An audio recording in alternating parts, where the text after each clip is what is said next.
প্রিয় বাড়িতে আর ফেরা হলো না ওমান প্রবাসী বাহারের ৭ স্বজনের। নোয়াখালীর বেগমগঞ্জের মর্মান্তিক সড়ক দুর্ঘটনায় একসঙ্গে প্রাণ হারালেন তার পরিবারের ৭ জন। এমন মৃত্যু মানতে পারছেন না স্বজন প্রতিবেশীরা। হাসি খুশি ভরা বাড়ি পরিণত হলো শোক আর বিষাদে। প্রতিনিধিদের তথ্যচিত্রে ডেস্ক রিপোর্ট।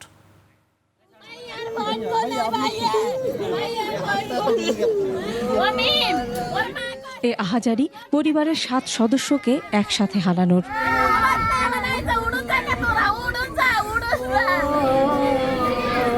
স্বজনদের কান্নায় ভারী বাড়ির পরিবেশ, চোখের পানি ধরে রাখতে পারছেন না কেউই। মঙ্গলবার রাতের পরিবেশটা এমন ছিল।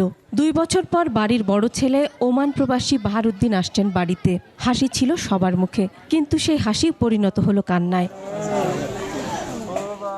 ছেলেকে বিমানবন্দর থেকে নিতে আসেন মা খুরশিদা, সাথে ছেলের বউ আর নাতনিদেরও নিয়ে যান।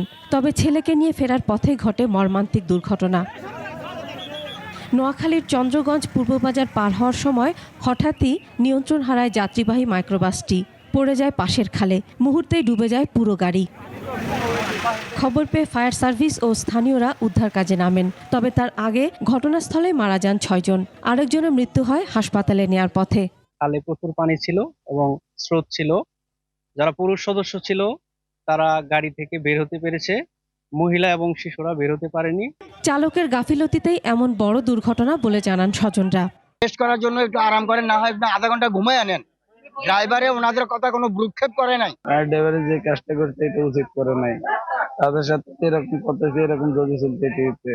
সবাইকে চোখের জলে ভাসিয়ে একসাথে পারিবারিক কবরস্থানে দাফন করা হয় তাদের। Masum আলিসা, desk report, ২১ television.